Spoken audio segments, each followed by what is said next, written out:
Ladies and gentlemen, it is time. We are back like a bad habit, like we never left. I'm back at school. It is officially post day 2 of the 4th year of my teaching career. Teaching 7th grade social studies still down in the Castle Rock area. That'll make sense to you if you live in Colorado. If you don't live in Colorado, it doesn't really mean all that much. Just know that I have been dealing with rabid 12-year-olds. I think I only have about 120 students this year. It's a much smaller class, but it is a lot of answering questions, hearing your name. A lot of I got asked yesterday if I wanted to see a Russian dance. So school is back in swing. Also, we're rearing down on football season. Football season is like not aware right now. Everybody's staring at it. Everybody's trying to figure out what's going on, what's going to happen. We had the first slate of preseason games, and I am a Bengals fan. I became a Bengals fan. I've explained this a few times, but it was basically based on like when I was really young, I liked the color scheme. I ended up gravitating towards their players.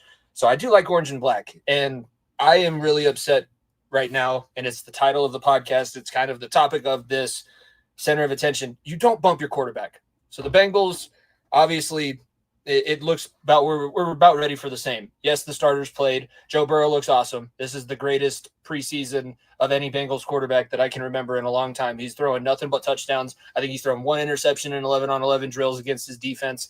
In the preseason game, however, it is same old, same old. We get beat up. We get beat. Our defense can't stop anybody. We don't have our number one pass rusher, and without him, we generate 0 pass rush on the team, on the field, whatever you want to say. It's bad.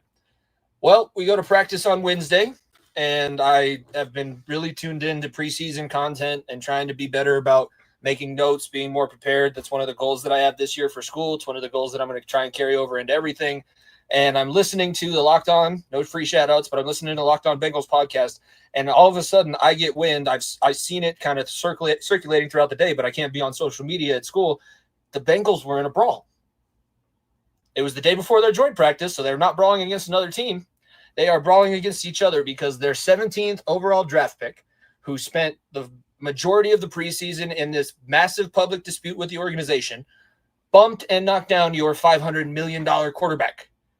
This is a rule that is universal all throughout football levels. I tell my 8th graders, ever since they were 4th graders when I started working with them, if we're doing team drills, you stay the hell away from the quarterback. We don't want him to get touched. We don't want accidents to happen. Accidents tend to happen in bad situations. Luckily, Burrow is fine, but it also led to a bigger, deeper issue. It looks bad on Shamar Stewart for initial purposes. You go deeper into it, you dig deeper in, you see the full clip. Dylan Fairchild, the guard that was supposed to be blocking Shamar Stewart on this play, gets his ass whipped so bad, Shamar Stewart trips over him trying to get to the quarterback. This is why he's out of control. Shamar Stewart still deserves a lot of the blame because you should not put yourself in that situation where you're that close to knock down the $500 million man. But damn it, if we're this, like I said, this defense can't generate a pass rush, and our offense is supposed to be our weapon, and our offense got shut down by our terrible defense.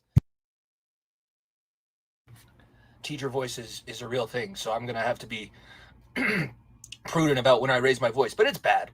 So that's the lesson. It's not just a football lesson, it's a life lesson. Don't bump your quarterback. Don't put yourself in situations you think might get dicey because you never know who's watching, and things always end up going worse than what you anticipated. So with that, we have more coming on episode 243 of the Far End of the Bench podcast. We're very excited. Football is coming up right down the corner. Nico's joining me on the other side of the intro. If you don't stay down and you never quit, come on over here and sit on the far end of the bench.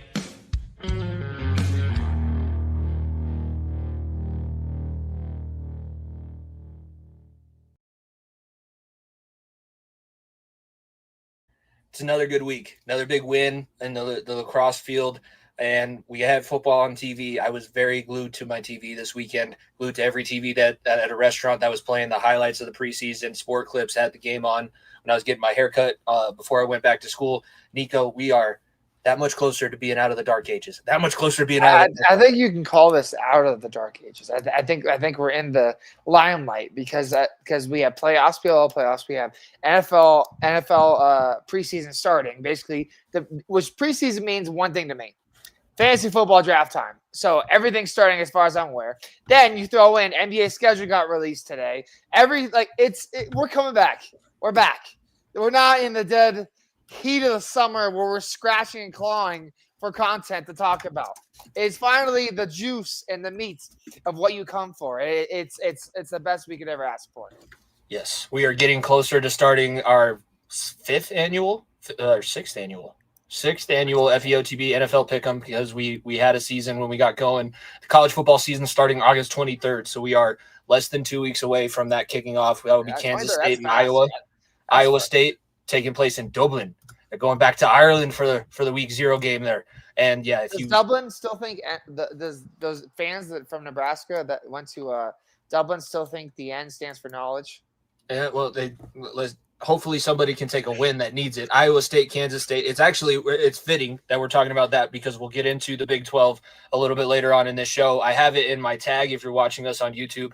I was the last place fantasy manager in the league that Nico's talking about. So we will have some content coming out for you. If you enjoy pain, if you enjoy punishment, you will see me running in business shoes for a mile on the track. Business shoes and full business attire. Yeah. Jimmy doesn't dress up for much. I've only seen him in a suit a handful of times. And we get it on Saturday. I have a suit now. I have a suit because I had a lot of important job interviews. None of them worked out. But, hey, I have a suit for my job interviews. I do have nice clothes. I'll look nice. I'll look apart. I was going to say, we may need a bad suit so you can sweat through it because I feel like bad ruining. I don't have a bad suit. So I'm going to need to buy a new suit anyways. So your dad might have an old suit or something that you can throw on because I hate wasting nice clothes, but I mean, I don't think it's gonna be rough. It's gonna be hot. I'm hoping that we can do it earlier in the day so it's not like super blazing.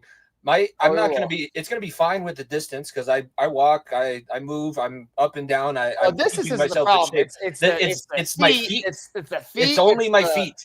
Yeah. That's the only thing I'm really worried about. And honestly, if we're gonna be totally honest, a little bit of chafing on the chest. Yeah. I'm gonna be in a wife beater. Tank top underneath, but I don't think that's gonna feel very good when I get to like 3/4 of a mile. And hey, I'll wear it. I've had 2 really terrible fantasy seasons in my life, and it all stems around having a pretty high and what I thought was a decent first overall pick. I picked Brady the year that he blew out his knee with my dad, and I picked Christian McCaffrey the year that his Achilles weren't ready to play football, and I should have listened.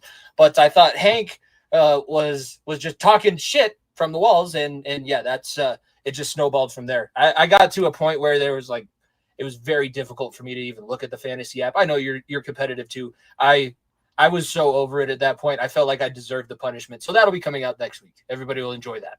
Oh yeah, it's going to be I can't wait for Saturday. I know all of our fantasy managers have been asking me, like, when's Jimmy doing it? When's Jimmy doing it? When's Jimmy doing it? I've gotten an ask the last 3 weeks. So don't worry. It's on the way. It's happening. I want a bigger say in what the punishment is next year since I did have to go through this one. I feel like my suggestion was just tossed to the wayside. I am glad I don't have to eat 24 pancakes. I feel like this is probably I think it's one of the most unique ones. And I think it's also a little bit easier than sitting in a pancake house or a waffle house and downing food.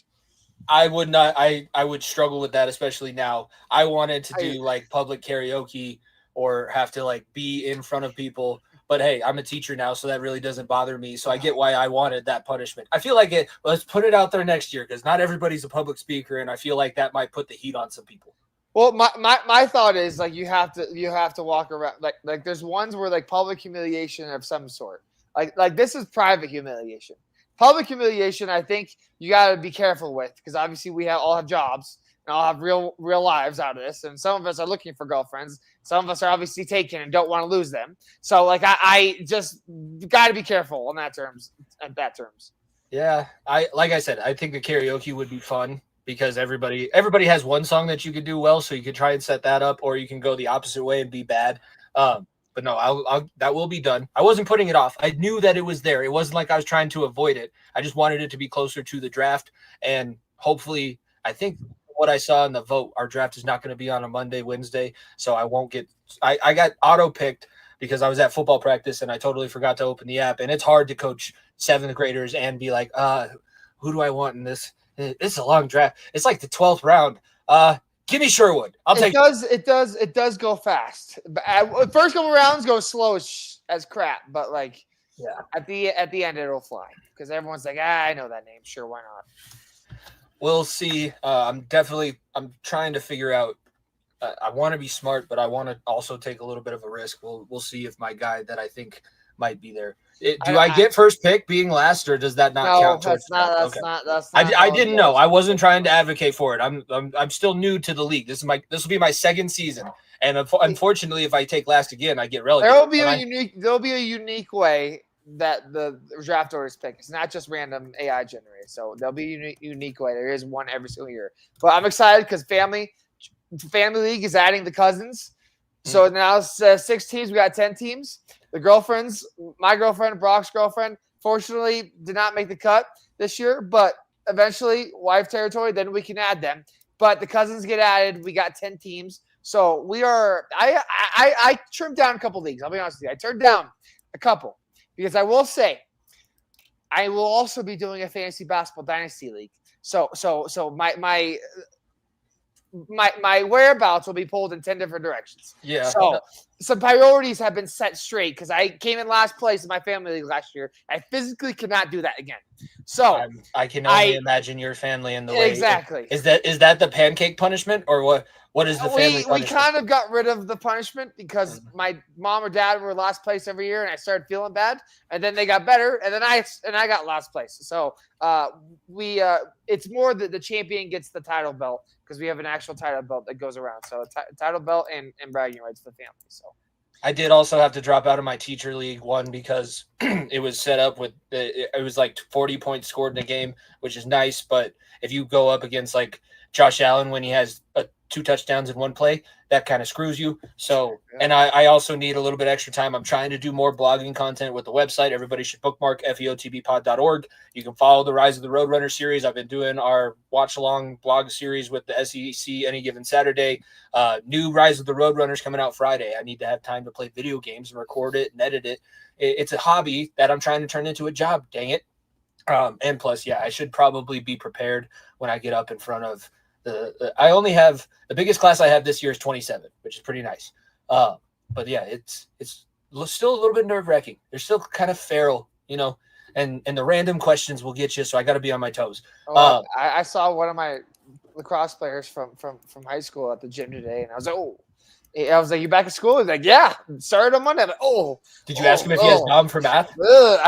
I did not get that far, but it was kind of more of like, I don't think you want to see me right now. I don't think you want. I want to see you. So let's just move on. I normally have sunglasses and my hat on. I went incognito to the Castle Rock outlets, which I did see quite a few students. So Dom sent us a picture from his classroom, and I think that it might be the same classroom I took Algebra 2 in, which it's eerie that he's back at the place that we spent so much time at. And then this year I have a sibling that, Nico, I swear, like, you and Brock don't look too similar. Dom and I looked similar when we were younger. This kid, I thought that the sibling that I taught 3 years ago was walking him around on the first day of school.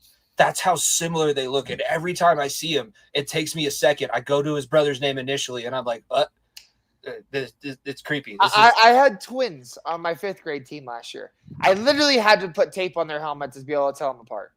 I'll be honest with you. Sorry if they're listening.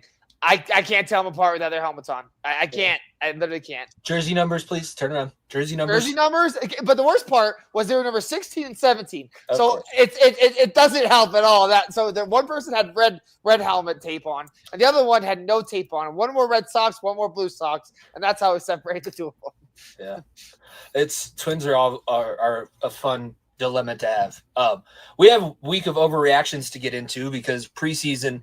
It's overreaction time. All you're doing preseason is overreact to everything because in reality, nothing matters until week 1 starts. We'll talk about the Broncos because like I said, I've been paying attention, staying up with the local media and the media that tracks them as often as they do. I think big things to talk about. Quarterbacks look pretty good. Jackson Dart got in. The Giants beat the Bills. The Bills played absolutely nobody. They also, if you watch Hard Knocks, I feel like that's where you're going to get a better gauge of how good the Bills are going to be. I don't think that we have to change any of our predictions based on week 1 of the preseason from last week. But Jackson, there's one division where you may want to change and that's the NFC South or NFC East. Excuse me, East is all I'll say based upon trade requests. And all the trade requests and there's injuries, but they're also having a good time. They're going to be involved in this segment. But the Browns also had a pretty decent showing from Shedeur. He looked decent, but he also was. It's reported that he was hurt today in their joint practice against the Eagles. He's still listed as 4th on the depth chart, and now that I'm hearing reports out of the Browns camp that they really like Dylan Gabriel.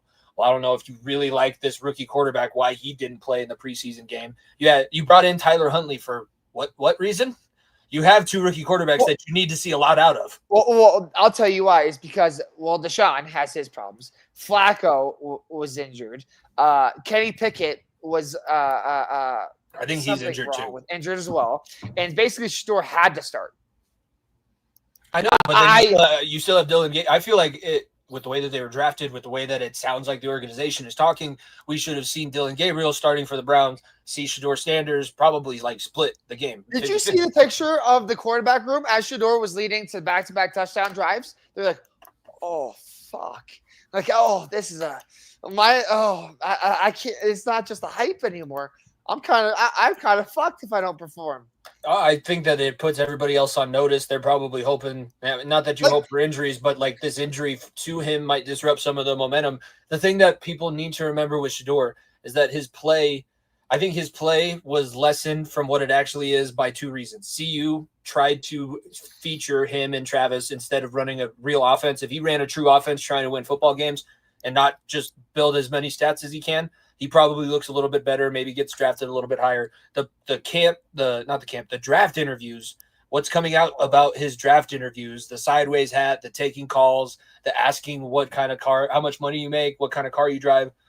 There's a reason why people passed on him. It's not because he can't play football. He's a good quarterback. He had his 1 touchdown pass was like a dot that he had to put in a perfect spot, and he did it. I still think he's the best quarterback on that roster. Yeah, I think I'll tell you this: he's better than Kenny Pickett. I guarantee that.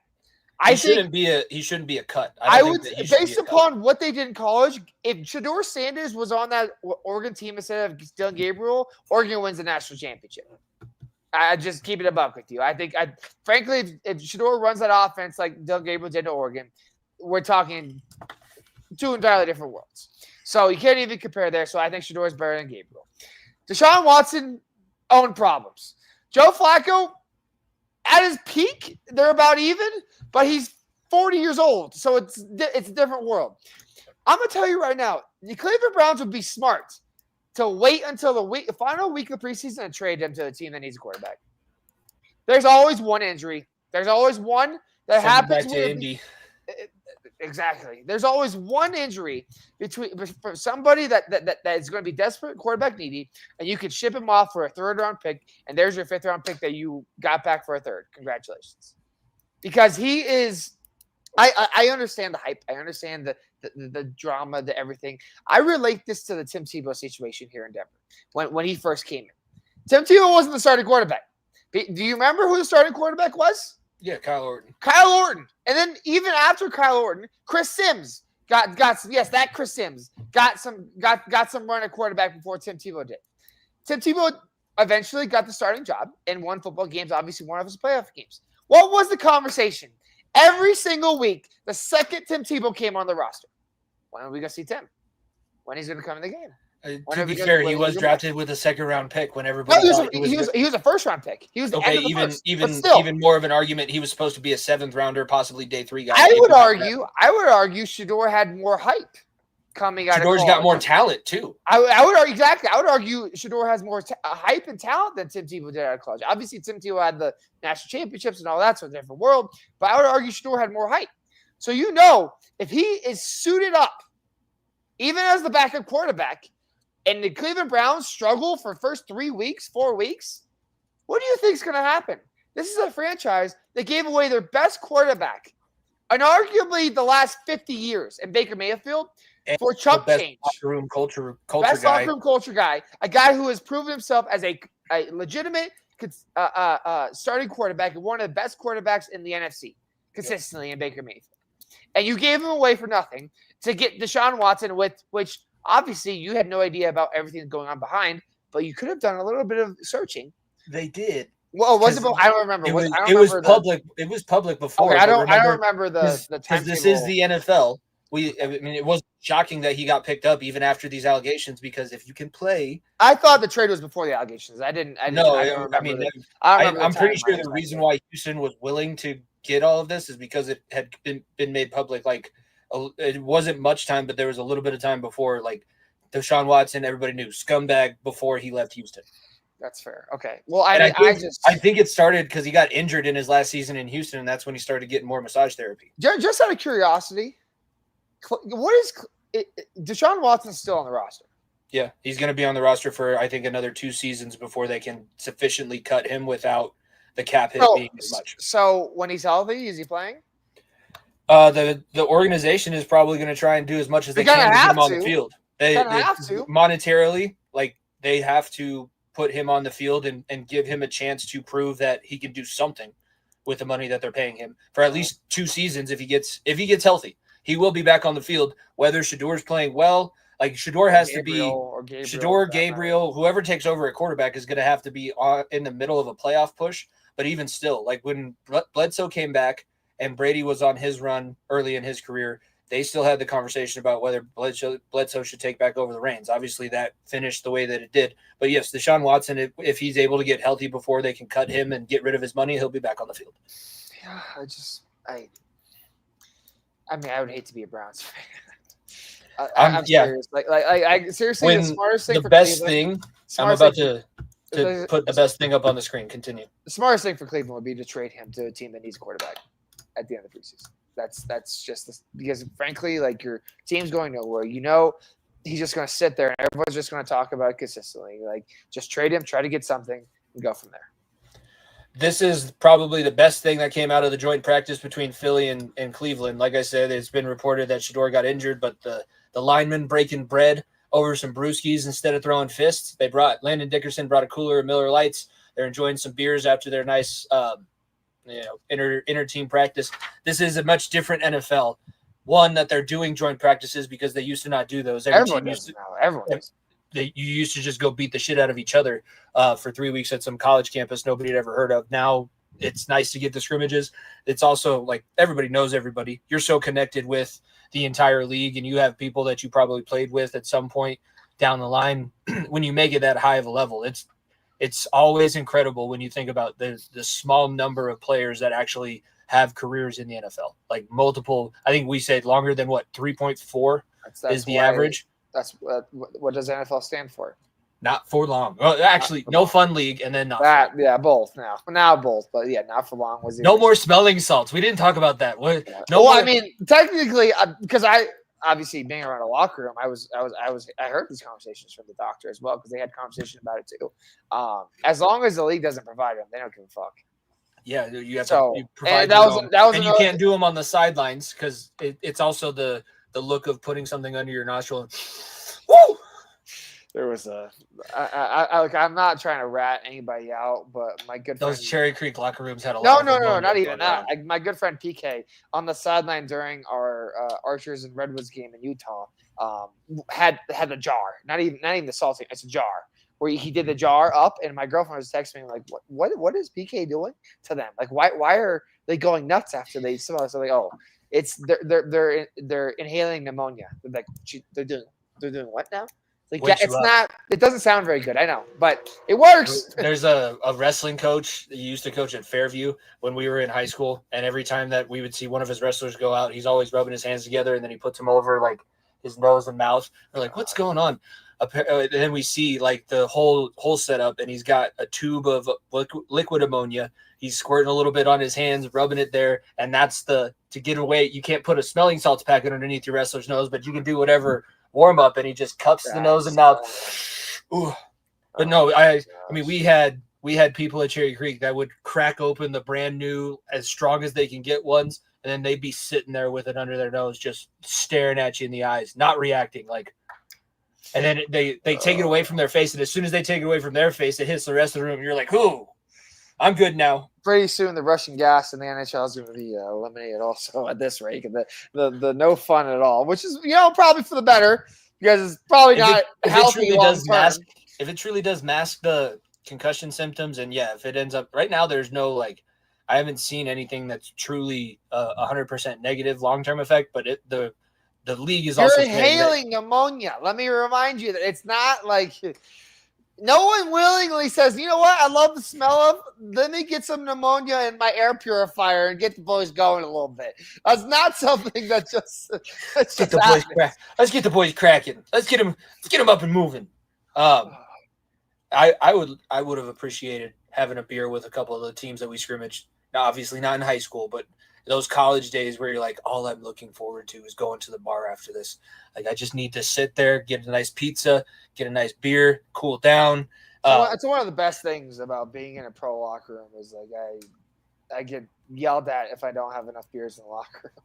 So after the game, win or lose. So it doesn't. I got you, babe. You need another one? I had, I think, 150 beers in the locker room after the game last week. I had 70 for fact, and then my GM also brought another 70. And I was like, "Oh, I'm just gonna throw them all in there, see what happens." And there's not one left. There's all gone. They left me one, but there's none left. That's beautiful. Good work.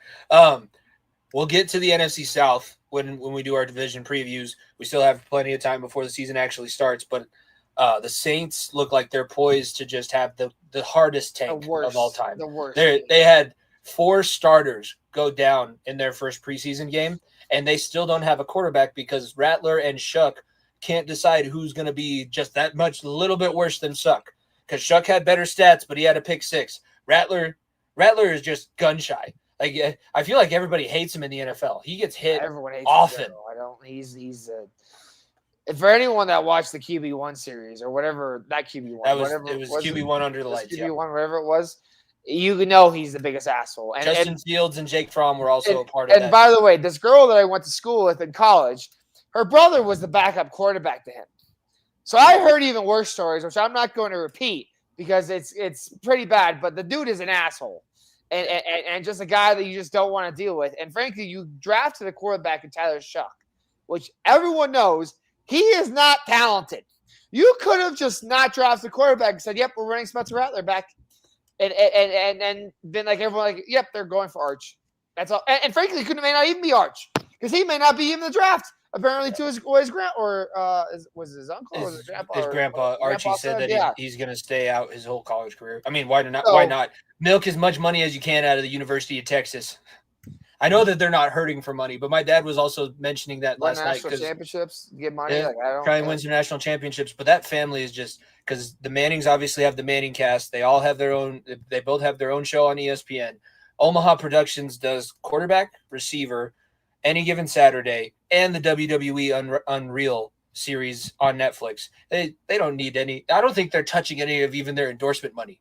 Like the nationwide money is still rolling in for this family. So and all I'm saying is like with the Saints, like they need a quarterback next year. But if you're Arch Manning, let's put a scenario out there for you.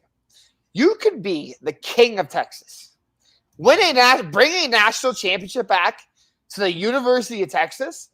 I don't think it will get better than that. Bring 2.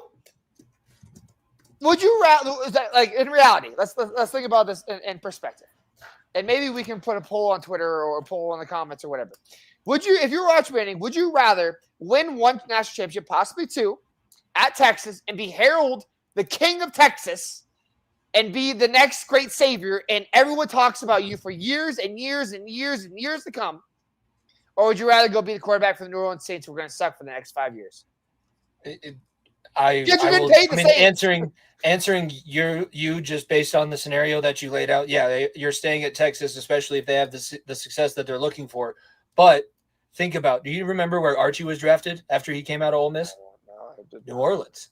That was back when they were the Aints. he got his ass kicked. He played for like 10 years less than he probably could have because he had to run so much for his life in New Orleans. So if anybody knows how that organization struggles to come back from hard times, it would be Archie Manning. If it was Sean Payton, if it was like Drew Brees in the room still, it's a different conversation. Because I don't even remember who they got as the coach. I don't know if it's Dennis Allen anymore because I think he may have got he got fired, I think. So I don't even know who the coach is right now. But it's going to be them. It's going to be Cleveland. It's going to be probably Tennessee also. And frankly, Cleveland won't draft a quarterback. They'd be stupid to do it again. It won't be Tennessee because Kellen Moore. Oh, it is Kellen Moore. Okay, I don't know. Maybe Kellen Moore would be better. I just don't see it. If he can make something work, he'll have a job for a long time in New Orleans because he would be truly making chicken salad out of chicken. You know what? If he can, if they're not the worst team in NFL history this year, Kellen Moore just. I think they're staring down. I mean, it's hard to go 0-17. Tyrann Mathieu straight up retired. He should have retired because he's like, I can't. I'm not doing this. No, not playing here. I'm done. And the weird thing about them too is they're kind of like the Giants, where their defense isn't terrible, horrible. It's but their offense is so bad that they won't score you any points, and they might spot the other team 14. And frankly, let's not put eggs in pancakes here. It's Kamara's good. Yeah, Olave's good. They don't have anyone to give them the ball, and they don't have an offensive line to hold anybody back. Yeah, they have weapons. It's not like premier weapons. Kamara's older, and Olave's been bad with bad quarterbacks. But it's not like there's a surplus of just bad weapons. I would argue that they're not the worst weapon team. I think Tennessee has worse weapons. To be honest with you, I think there's a handful of teams you could say has worse weapons across the board, but they don't have anyone to stop anybody in front of its line.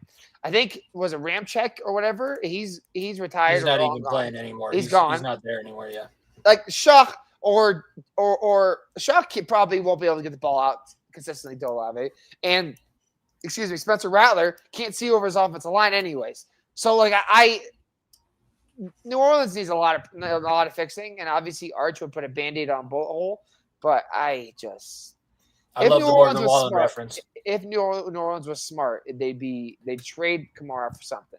They'd trade Olave for something and just reset everything and just go. Are they the team that's in for Shedeur Sanders possibly? If Cleveland, that would be a entire 360 of a. Hey, you can't pass him up for 5 rounds and be we fucked up after 3 preseasons. And you also have another quarterback in the same class. But I'm saying, if this kid, if he really walked into your draft meetings and said, if you want to change a culture, you know who to call, do it. Yeah, I mean, because that culture sucks right now, and I don't know why you heard that and said, I don't know, I kind of like our shitty culture right now. You know who we need? 6'7" Tyler Shuck, who played at Louisville, not Louisville, Louisville. It's the old meme of John Elway loving 6'5" and above quarterbacks. People saw Tyler Shuck 6'7". Oh my gosh, he's the greatest quarterback to be seen. And then he actually puts the tape on, and he's missing receivers behind them on slants. Not even middle of the chest or in front of them. Behind Paxton Lynch's claim to fame here in Denver? Crying on the sidelines. Oh, weird. Just annoying. We got some viewers chiming in. We're back live. I know that it's been saying that we've been live for the last couple of weeks, but we're actually back live. This is also a good point. Before we move on to the Broncos, I want to bring up this conversation because sometimes I think people get the wrong idea. As bad as the Saints are, we just went through their talent.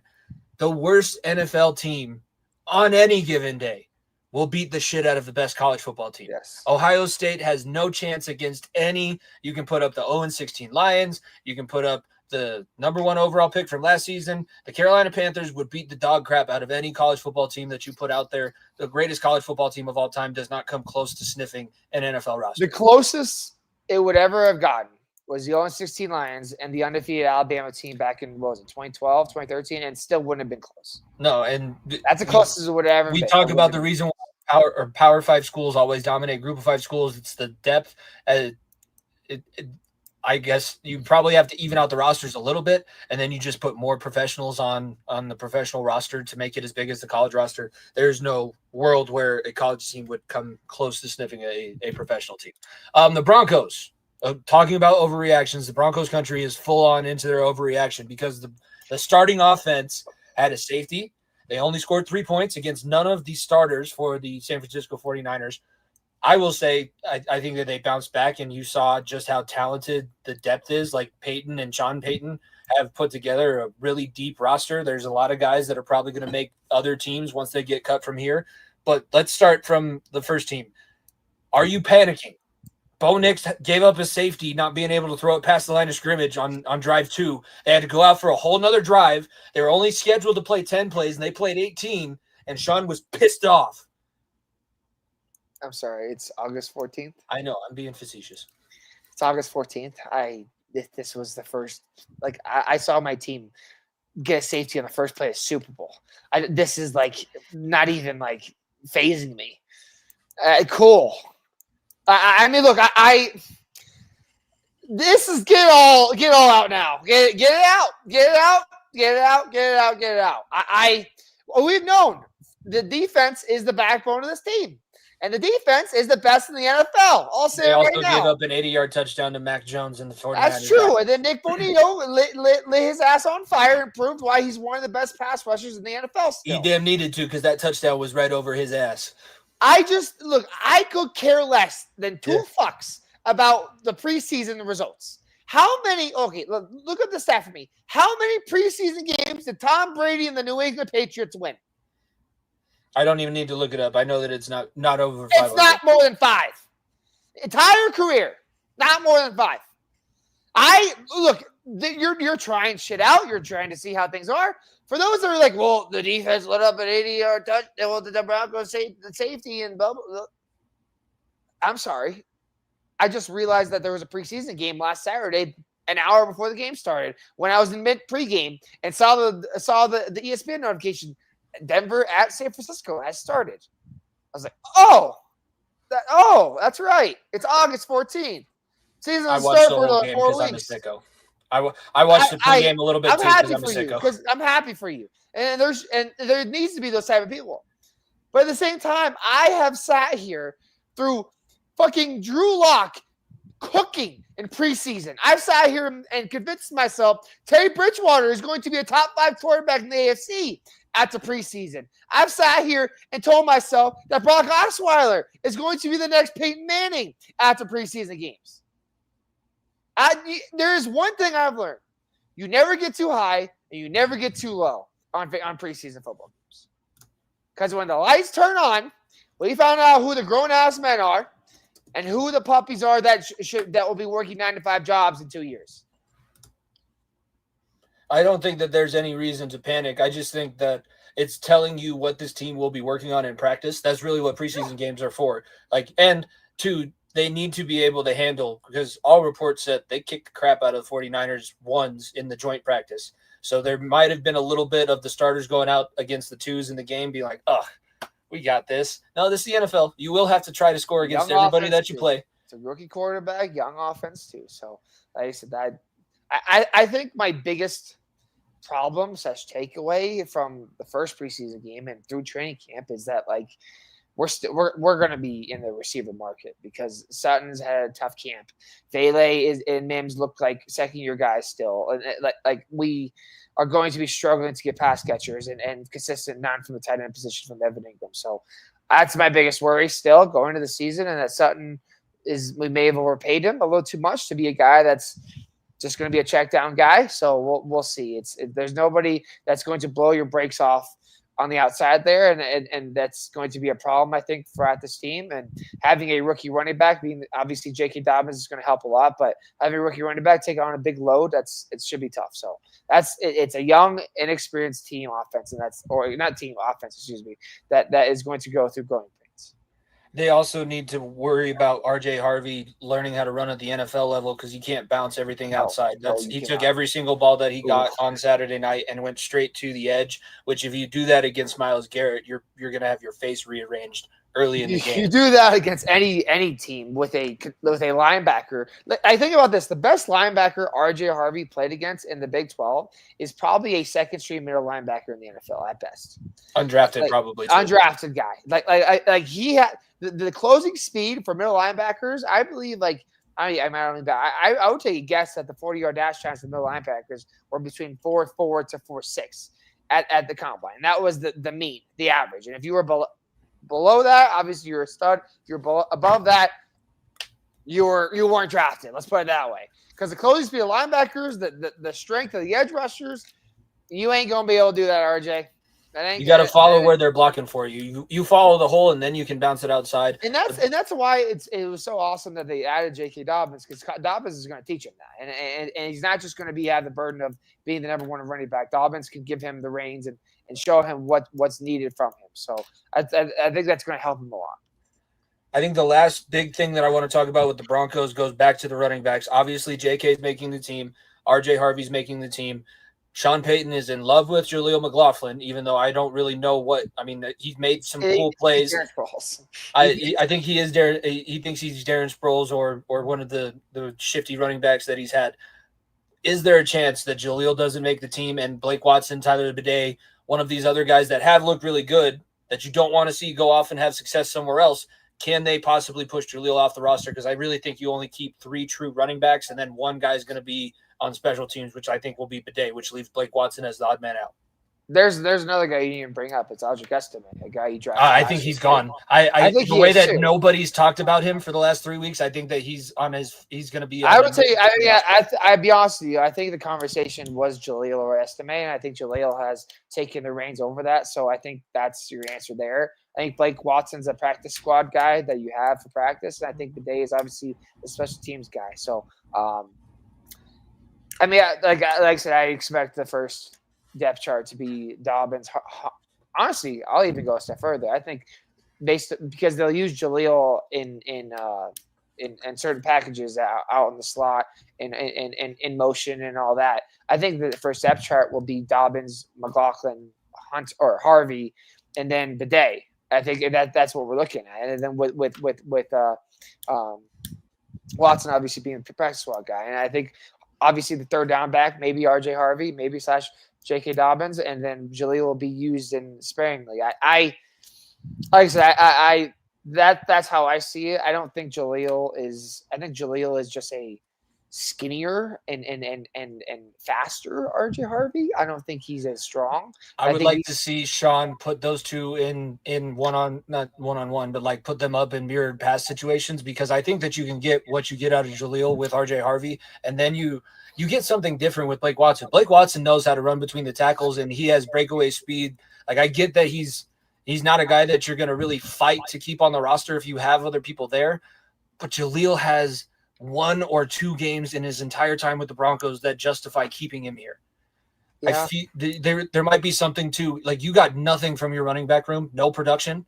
Maybe it's time to try something different with a guy that can hit home runs. The problem you're running into, though, is that when you're a third running back on the roster or a depth running back, you have to be able to be a consistent pass catching running back.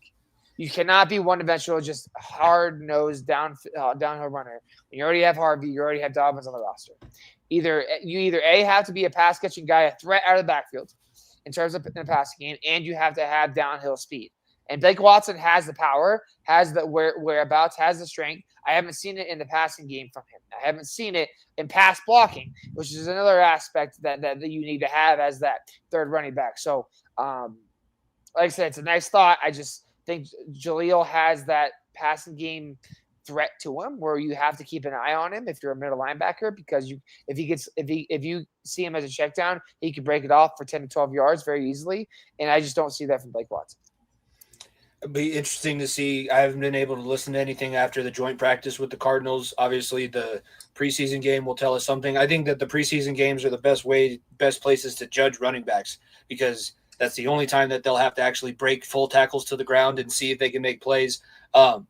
Estime is an interesting one, because if he does something wild like what Terrell Davis did, where you make a play that makes everybody stop and look, maybe. but everybody knows what he is. He's a power back. He's an old school goal line running back. He's built for 3 yards and a cloud of dust. He has not proven anything else at the NFL level. He had a really good career at Notre Dame. If this team didn't have J.K. Dobbins, then he would still be in the roster because Dobbins can be that power goal line back. But they brought Dobbins in because it's proven that SMA won't produce what you need him to, especially like this team is not. It's not a quiet Super Bowl contender anymore. Everybody's screaming it from the mountaintops. I hate that more than anything. I hate it more than anything. Your coach is doing a lot of it. This is a Super Bowl contending defense. This is a fringe playoff team offense. That's and you're hoping to get to the point where it's both our playoff caliber. That's all you're trying to get to, because this teams don't just stop getting better after preseason. You teams can't just get better throughout the defense. Kept you in games last year, and like you said, that Chiefs game comes back to mind where they lost on the blocked field goal. Obviously, the offense struggled for most of that game, and then got hot at the end of the game. The defense kept you in it, right? And then your offense has to bail you out too. And I remember back to that Jameis Winston game with Cleveland where it was just an absolute shootout and Bo Nix was going toe-to-toe. So it has to be a two-way street, and I just need to see consistency from the offense to really put this team in that Super Bowl contendership. But I know for a fact this defense is a Super Bowl level defense. It's whether or not this offense can be durable, keep the defense off the field, and make consistent plays. I think that the last thing before we move into college football, we're breaking down the Big 12 this week.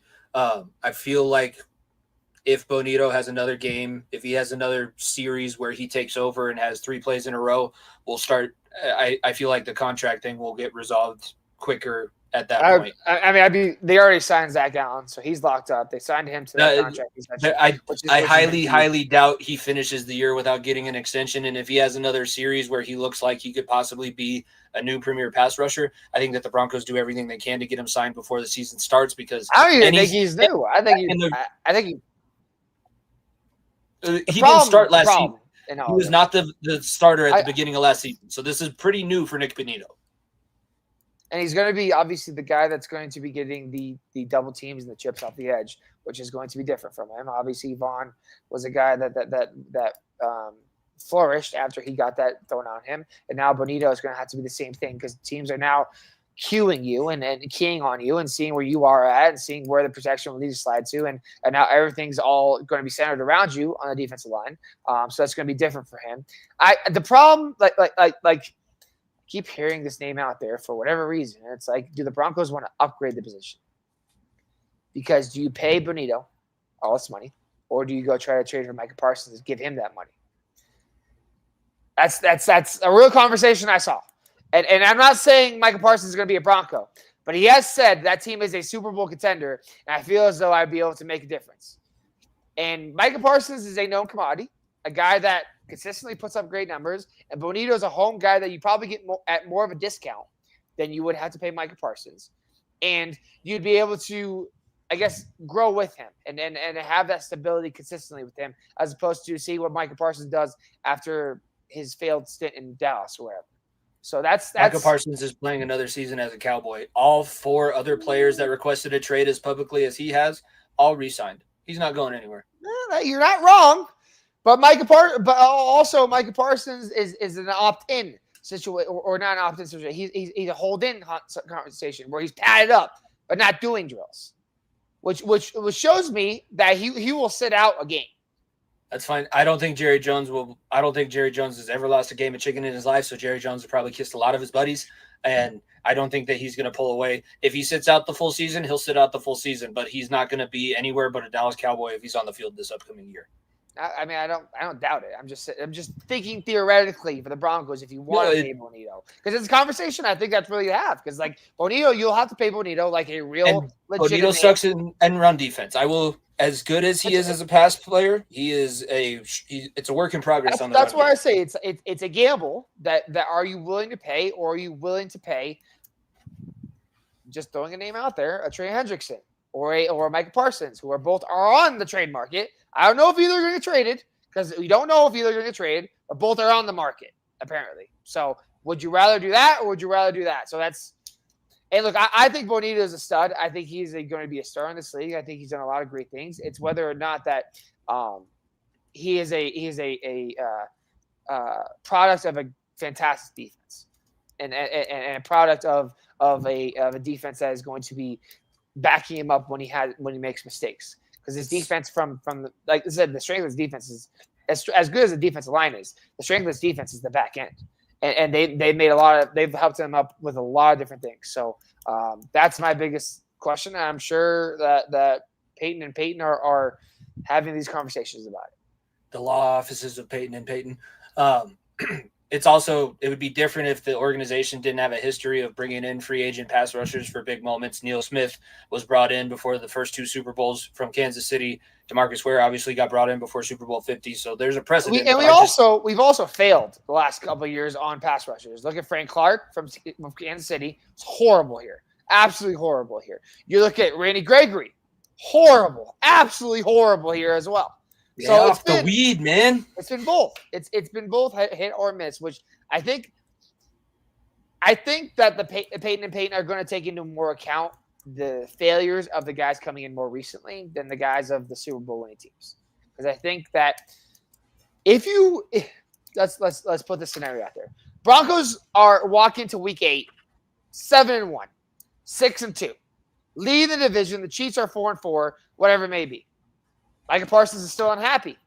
I think then you make the trade, and then you don't sign Bonito because you upgrade that position. You have Bonito and Micah Parsons on both ends of the defense or on the edge rushers for a year, and then you pay Micah Parsons that money, and then you move on from Bonito. This is a hell of a scenario. That would be something.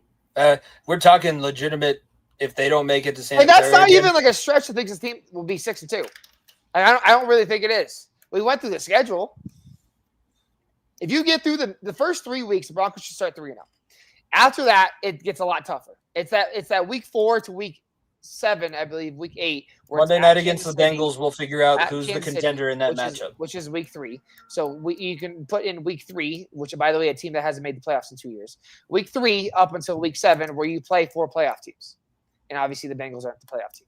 So it's the Bills, I believe it's Baltimore, and I believe it's Kansas City, where it's that 4-week stretch where we find out if this team is real or not. I get all about them missing the playoffs the last 2 years. You have they're not in that stratosphere right now. They're not Bills. You have not beaten the Bengals in 3 years. That's true. That's true. But they haven't been to the conference championship in 2 years, 3 years either, because they missed the playoffs 2 years in a row.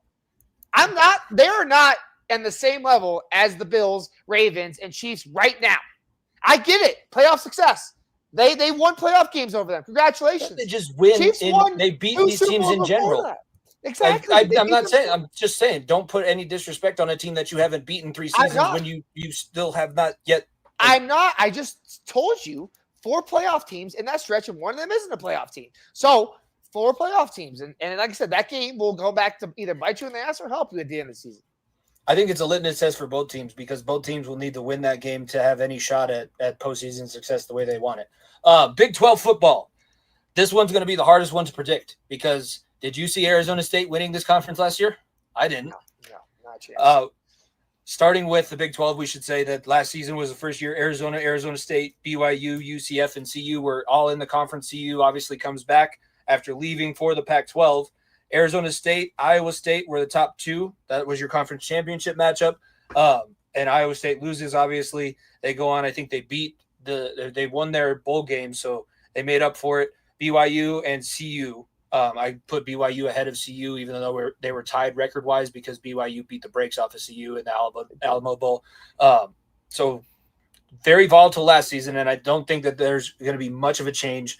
There's some interesting wrinkles that I'll bring up with you. Because there's a team that is a very big basketball powerhouse that's got a hefty wallet behind them now. I'll have to get the name there. But how this conference ended last season, do you expect there to be as much chaos this year, or is it going to maybe even itself out? I honestly expect more chaos. I don't see a one team. Obviously, Arizona State, you could say that's the one team, but I don't see a team that's just like going to separate themselves out so quickly. Arizona State's a good team. They're returning their quarterback, and obviously, they got to get a replacement for the heart and soul and the brain and the guts team. And the arm of the team. Exactly. So like I seriously think this is as open of a conference as we may see. And when I say open, I understand the SEC has 3 teams that can win it. I think the Big 12 has 5 or 6 teams that could seriously get hot at a certain time, and we'd not be surprised that they jump into the playoff. No, I think that volatility is probably going to be the appeal of this conference for the upcoming future, because I think it'll take them a little bit more time to get the talent that all of the teams need to be like an SEC or a Big Ten. It's cool that they're as big as they are. I think they're 16 team super conference, so they have that going for them. They're keeping up. They have the TV rights deal that the Pac-12 and the ACC wasn't able to get. I think it's through ESPN. I mean, I think I'm be honest with you. I think they're in conversation as the 3rd best conference very easily. I think they're the 3rd out of the Power 4. I think the ACC. We'll get to the ACC next week, but there's. I think the Big 12 has a slight edge based upon what they did in postseason success, at least, and so I understand that they're not the Big 10 or the SEC, but when you lose how many teams they lost, and you're still the 3rd best conference in the country. It's still pretty good. Yeah, and obviously that's Texas and Oklahoma and Texas A&M a while ago, but Texas and Oklahoma are your 2 biggest brands in your conference, and now you're trying to rebrand what Big 12 football is with Arizona teams and a Mormon team. So it's going to be a little bit strange for a while. Let's talk about the University of Kansas, Nico. Kansas basketball is a institution. It's one of the blue bloods. They have blue in their uniform. There is a man programs of all time. There is a man named David Booth who is sick and tired of Kansas being known as a basketball school and has decided reportedly to open up a $300 million blank check for the University of Kansas football team. This is the largest fund of NIL money for a specific program ever, obviously. This is the most amount of money at one time that a program is going to be gifted. They've already started making upgrades they have brand new uniforms all the time. They looked great when they beat the brakes off of CU last year. And now they're going to start actually investing in this program like they're already an SEC caliber program. Is the money going to bring Kansas notoriety? They've been okay the last 2 years. They haven't been as terrible at football as they used to be in the past, but it's a huge risk, I feel like, with this $300 million investment. I think notoriety might be the wrong word. I think football relevance is the better word. Notoriety, because I think majority of people out there know more about Kansas than they do the University of Cincinnati outside of the Kelsey brothers. Like I think people know Kansas because obviously basketball being the 2nd biggest sport and how much talent Kansas has in general. I think people know what Kansas stands for and who they are. I think in terms of football notoriety, they've been outside of that one Jane Daniels, or not Jane Daniels, who was the other one? I think it was. I think his name was Jaden Daniels, but it wasn't Jane Daniels. It was the other Jane Daniels. That 1 year where they got hot that in their ranks at the end of the year, they have not really done a whole lot. Obviously, they had Les Miles, and that was a horrible experience as well. But they moved on. Baker Mayfield grabbed their crotch after beating the crap out of them. And playing the flag and midfield also. Like they've really been the pissant of the Big 12. I don't think it happens in 1 year. No. I won't go that far. But when you fork over that much amount of money, things will start to happen. And look, I've been to the Kansas campus. It's not a middle of nowhere farm town. It's actually a pretty lively town. Yeah. And where Jayhawks are at. It's a lively town. It's Lawrence. I went there last fall for a wedding, and the college row is really nice. It's not just a flyover city. Like they have a lot of the bars are great. Obviously, they love their basketball team over there. They love their basketball. Like I said, same way Duke fans, the same way Alabama fans love their football and Duke loves their basketball, same way Kansas lives and breathes basketball. Kansas, I look, this is going to put me in high water. They don't have a professional sports team. Kansas City is in Missouri. Okay, ladies and gentlemen, let me remind you that little geographical lesson. Kansas City is in Missouri. Okay, so they don't have a Power 4. Yeah, I'm trying. They don't have any of the 4 major sports teams. They don't. So this is Nebraska's the exact same way. This is their lifeblood. Kansas basketball. And if you give them a little bit of hope of Kansas football, it's even going to be magnified even more. And like I said, it's a winnable conference, and I can't emphasize enough. It's a winnable conference where if you finish even with a loss in the Big 12 championship for Kansas, and you have this great year where athletes are like, you know what, this is a program that is investing money, has good facilities, the cities are nice. I could play in a conference where obviously, look, the Big 12 still has great talent that goes to the NFL draft every single year. We're going to be on national TV every single week. Like, this is a hot spot that is going to be a team that you have to look out for, and is going to be must-watch TV at the end of the year. Keep an eye on that name, David Booth. That is the wallet behind the University of Kansas. I think that they've already gotten a few transfers, but I think the transfer portal, once they have all of the money and everything in place and everybody else in the high school recruiting game, it'll change the landscape of things a little bit. It's interesting that you say as long as you finish with a loss in the Big 12, you might still make the playoff. I was looking at it without the automatic bids and the way that they're doing the playoff format this year. I think there's an automatic bid in terms of the conference, but certain like the big. Oh, okay, maybe it's not. I know it's not automatic, but the Big 12 champion will be one of the 12 seats. I'll tell you that right now. I'm just saying, with the way that they're changing it to this year, if we take the rankings and how they finished after the Big 12 championship last year, Arizona State was 15th, Iowa State was 16th in the national rankings, which means that they wouldn't have made the bracket because it's only the top 12. I'll tell you right now, Arizona State would have made the bracket.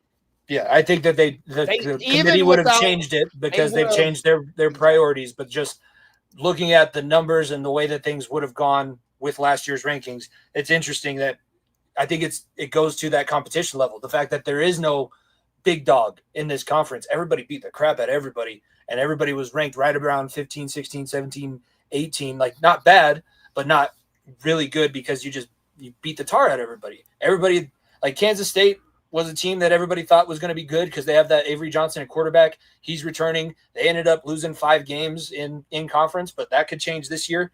That's the program that everybody's looking at outside of Arizona State to repeat. They have the third best odds behind Iowa State. Iowa State has Matt Campbell, who's established a really good culture there. They're always around that Big 12 championship. Brock Purdy's now having whatever level of success you want to say he's having in the NFL, been to an NFC championship game, and they have to replace 2 All-American wide receivers. So everybody has issues, and we haven't even talked about really CU, who's trying to replace 2 guys they just retired their jerseys for. It's awesome that I get to say that. It's so totally 100% factual. Not going to get community noted there. It's so funny. That's still a fact. But yeah, I mean, like I think we can segue this into CU talk now. Look, CU they're starting not the freshman quarterback. They're going to start the guy from Liberty, which I think his name's Slaughter, Caden Slaughter, something like that. I'll get it. You keep talking, I'll get it.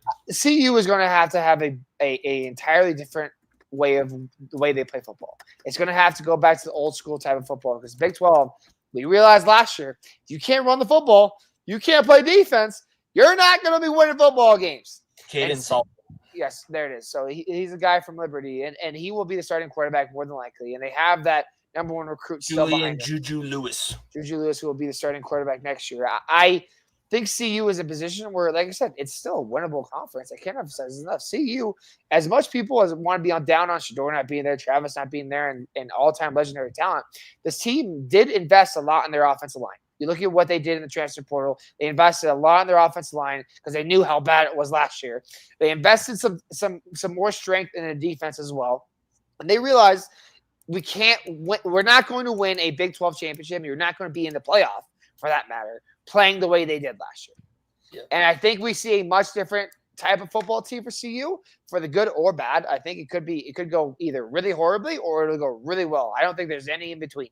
I think it's either going to be a team that they're sneaking up with a ranking, and it could be a team that'd be playing in the Big 12 championship, or things go horribly wrong and it's just not their memo.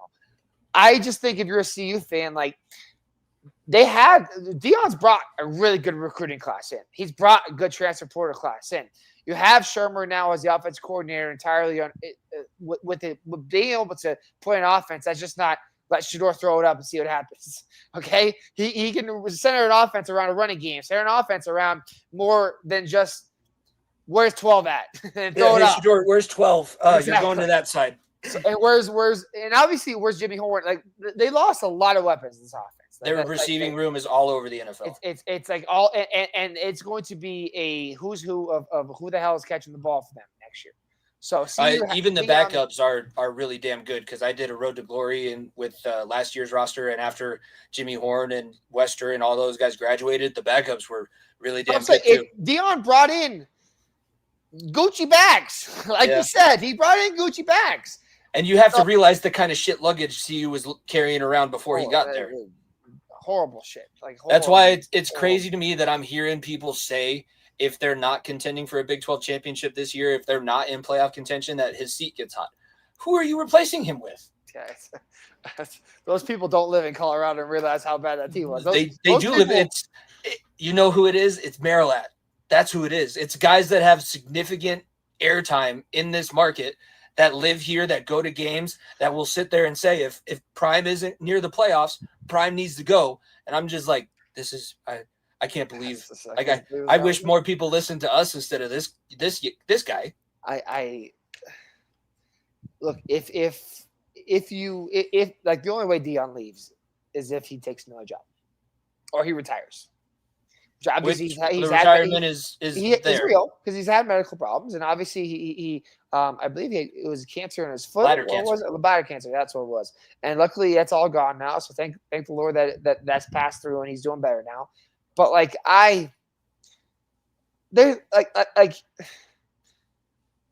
Dion will lead this team to a conference championship.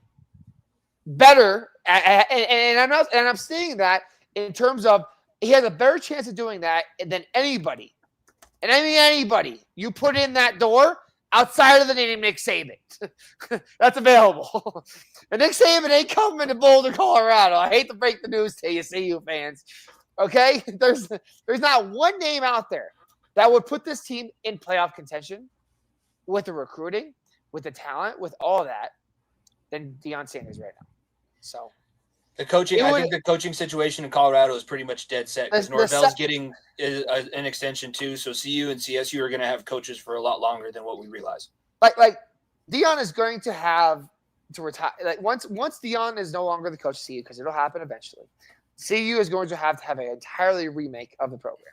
They're going to have to find a coach that frankly is maybe a D2 coach that's on fire coach that has a CU background, actually even a DCU background, a guy that's up and coming that just brings life and energy and they can just take over the reins after.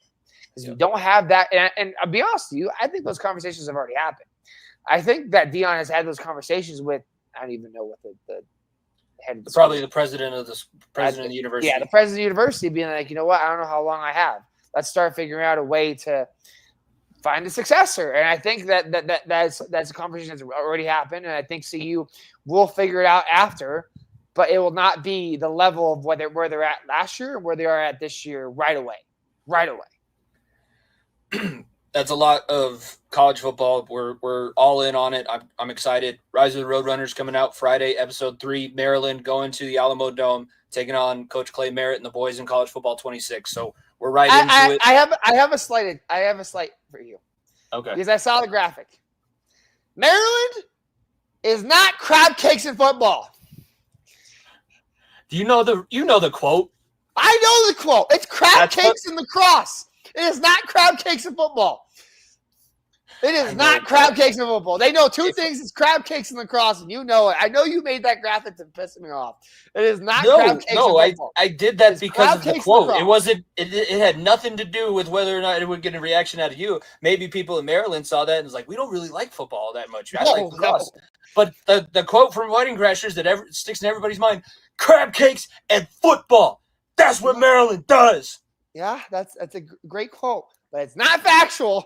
It's crab cakes in lacrosse. Is all I'll say. It's a fictional universe, so it doesn't have to be. They've also been they've been to the last 4 national championships in lacrosse. Yes, they know lacrosse. Yeah, it's they know lacrosse better than they know football. The lacrosse players get into the parties first on Maryland campus. The Maryland football players aren't getting into the parties unless lacrosse players say they can. But in college football 26, they're bringing in a 2-0 record. Now they've played 2 MAC teams, but hey, it's 2-0 record coming into week 3. NFC North predictions. What was the most competitive division in football last year? The Lions win it with a 15-2 record. Vikings right behind them. Came down to a regular season finale that I don't think the schedule makers could have dreamed any better the way that it worked out. They finished with a 14-3 record. The Packers were third. They also made the playoffs with 11-6 record. Then the Bears struggled. They fired Eberflus. They still have Polis. They still have Caleb Williams, and they brought in Ben Johnson, but obviously he was with Detroit. They were a 5-12 team last year, fourth in the division. And I said it to you, but when we were kind of prepping for this, I don't think this is going to be a contentious division preview because I think that we'll probably have teams in similar spots. There might be one that's different, but I think that we're pretty clear on who's going to be the worst team in this division because as much as you hate on the Raiders and as much as you hate on the Giants that we both had at the bottom of the East, the Bears are just as bad. The Bears are just as bad.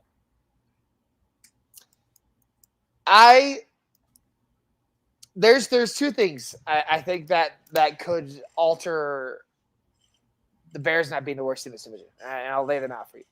The first is Caleb Williams makes Romeo Odunze, makes DJ Moore, adds all this offensive talent, and they strive. That they go toe for toe with the addition of who was the tight end they drafted?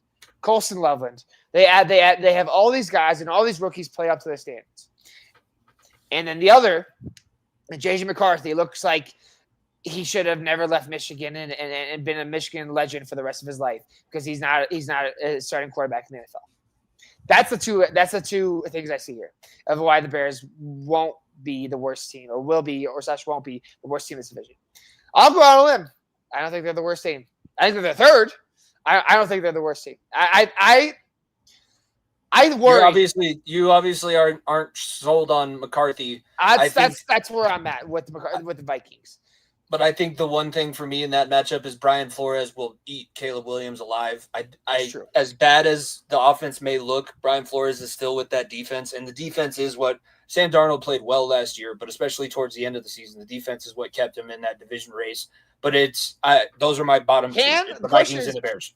Can JJ McCarthy do what Sam Darnold did last year?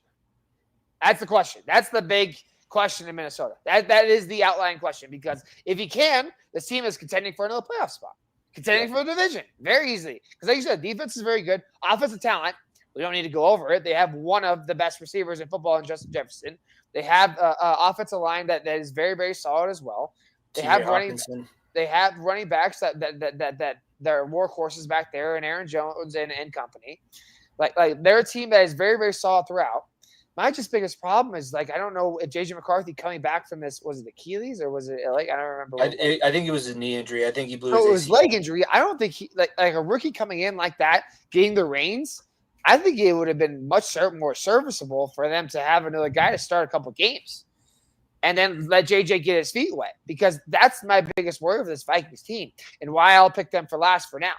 I think that the Bears are – it's the big question with the Bears is what will they look under Ben Johnson and what will the Lions look without Ben Johnson, right? Like an offensive coordinator in Ben Johnson who is going to have weapons galore, young weapons galore. Let me make that not like great weapons, but a lot of weapons to use as disposable. Dunze, Moore, go down the list, Loveland and company, right?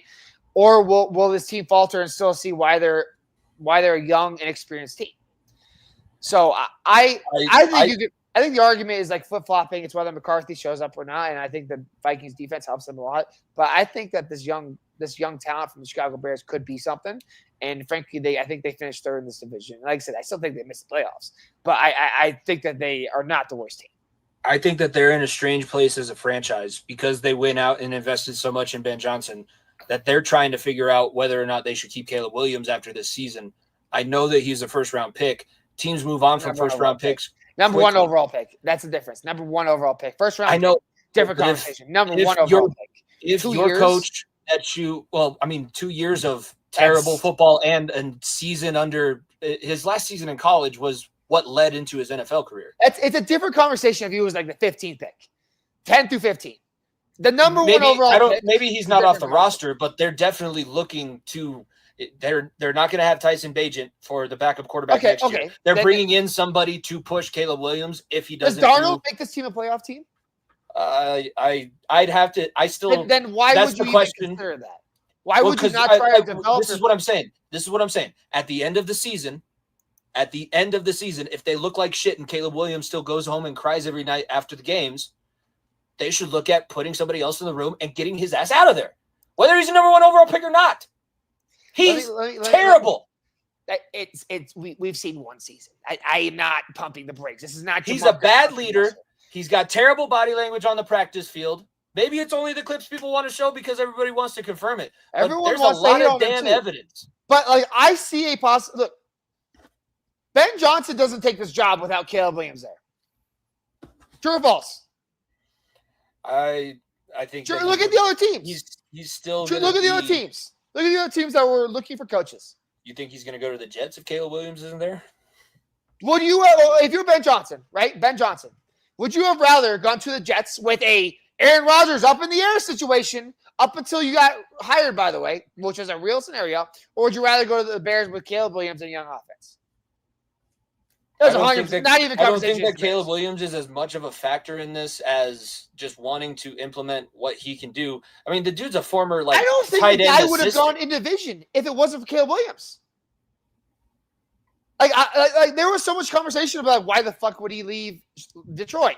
Why would he do this? We said it last year. Because Ben Johnson isn't leaving. Difference in salary between head coach and coordinator is that big. Then why hasn't Spagnuolo gotten a coaching job? Why hasn't when he was a head coach, he sucked.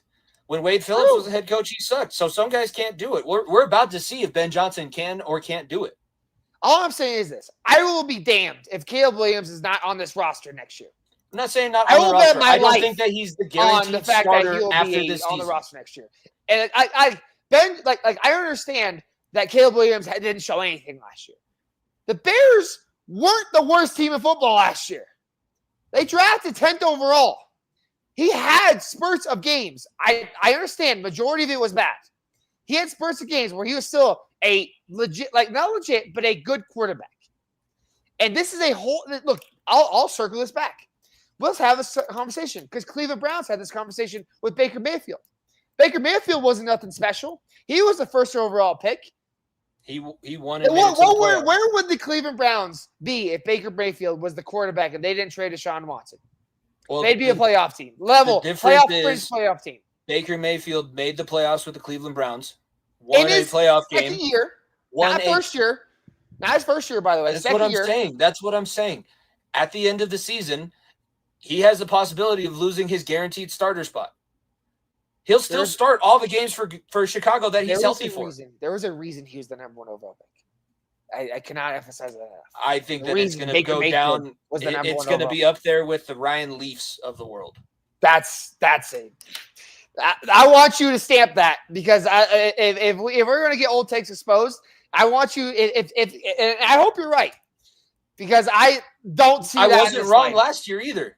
I wasn't wrong last year with my bold quarterback take either about Anthony Richardson. He wasn't the best quarterback last year, a rookie quarterback. There was 2 better quarterbacks better than him in the rookie class last year, in Bo Nix and Jay Daniels. He was also going to the worst situation. By far and away. Overall pick. By far, when you are the worst team in the NFL. So what? If Cam Ward has a horrible year this year with a horrible roster around him, are we going to talk about Arch Manning next year for Tennessee? Cam Ward wasn't built up as the next. Caleb Williams is the next guy. Cam Ward wasn't the number 1 overall draft pick until Shedeur started shitting himself in the media. Why would the Titans not even consider Arch Manning next year if he wasn't hyped up like Caleb Williams? Right? Like they have ability and belief in the fact that the dude can play and possibly win, and that might not be true. You don't think they have the belief when they surround him with the talent they have? Why has he not been successful? Why has he never won anything? It's 1 year. Throw out the fucking – it's just 1 year.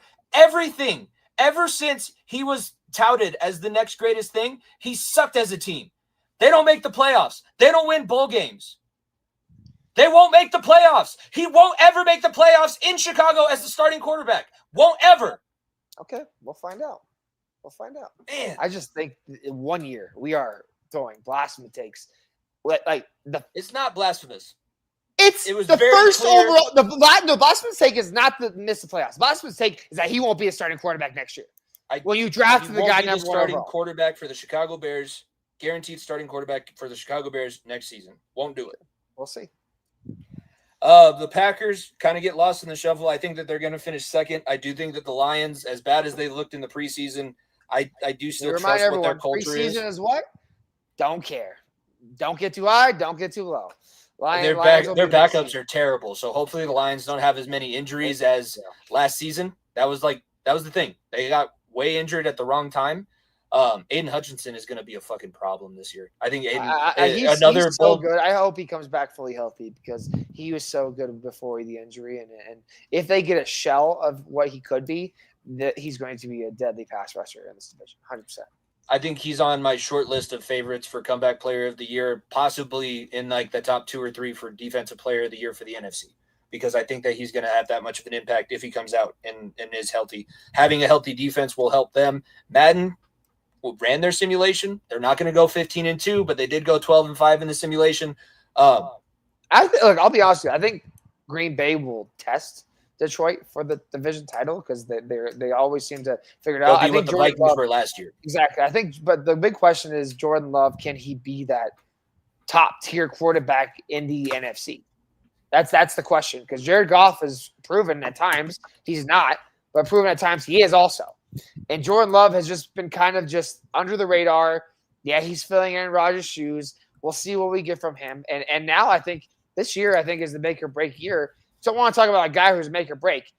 Green Bay will move on quicker than Chicago will if Jordan Love doesn't start winning playoff games and getting this team back into where Aaron Rodgers was. So I think Green Bay I think it's a more stable organization than Chicago. There's no doubt about that. And I think Jordan Love's in a much better situation talent-wise, defensively. I think offensive talent-wise, I think it's up in the air because they still don't have a number 1 receiver. They have a bunch of number 2s that are all fighting to be a number 1 / number 2, number 3 receiver in Green Bay. But they'll still have a good running game. I think getting not A.J. Dillon. Who's the other guy? Dillon's gone. Dillon's is in Philly, actually. It's oh my gosh. I'm not even sure. I can't remember his name. The Green Bay will be just fine. I think Detroit, if they run into injuries, I think Green Bay will win this division. But Detroit is in a situation where, like I said, you're no longer expected to just make the playoffs. That's a problem for Detroit. You are not. Like we said in our locker room after winning, no one like the Detroit Lions are in a situation where you are not happy making the playoffs.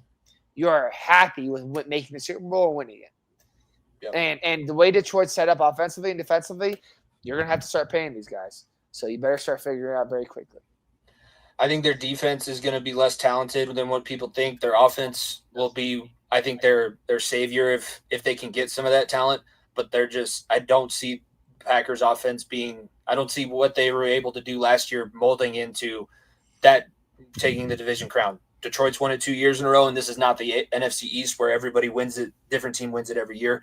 They were 2-time defending champs, and I think that they'll get their third, but I think it's a 12-5 record and not a 15-2 record. I don't think they'll get the 1 seed, which I think will hurt them or maybe help them. Maybe that was their bad thing. I know that they were all injured. Maybe Dan Campbell might like it better when he's the underdog. and they lost a ton of momentum on that bye week. Like they had no idea what to do with themselves because that's a team that has not had to handle success, and it didn't go well. But hopefully you can have a chance to make up for it because it's not guaranteed in the NFL. Dan Marino made it to 1 Super Bowl in his second season, and from there never made it back. Never even came close to making it back. And Jared Goff is not Dan Marino, but Jared Goff also, like I said, made a Super Bowl in his, third Played year? really well last year. Watching that quarterback season, I forgot just how well he was horrible in the playoffs. Like I said, Jared Goff has these games where he throws 5 interceptions. He does too much. Didn't they win a game last year when he had 7 interceptions? Something stupid like that. I think it was the only time a team has thrown 7 interceptions and even been close to winning, and they did win it. Like Jared Goff needs to be smart. He needs to look behind him. See number 0 and Jahmyr Gibbs, which also jersey number changes. Love that for him. See David Montgomery back there. Look out to his right. See Amon-Ra St. Brown. Look out to his left. See Sam Laporta. Be like, you know what? I don't need to do too much to win. You didn't even talk about the fastest guy on the field, Jameson Williams. Who's going to be probably maybe even the number 1 receiver this year for them. Like you can look at both sides of the ball. You're like, let's just not be stupid here. Jared just needs to be, and Jared got a shout out on the Taylor Swift podcast with the Kelseys. He just needs to be smart here. Don't do something stupid. Be smart. Keep it simple, stupid. I like I said, I didn't think it would have gotten to that level, but we'll see how things shake out. We were arguing over two teams that won't make the playoffs, so that was the other thing. It's never about whether they're going to be successful. It's about the quarterback position. We always get something out of the preseason content where a quarterback, and I'm sure if I post that, I'll probably have half of the Chicago fan base agree with me, and probably a lot more of them that think I'm an idiot. I don't care. I think it's more 75-25 that the Bears fans are behind Caleb Williams.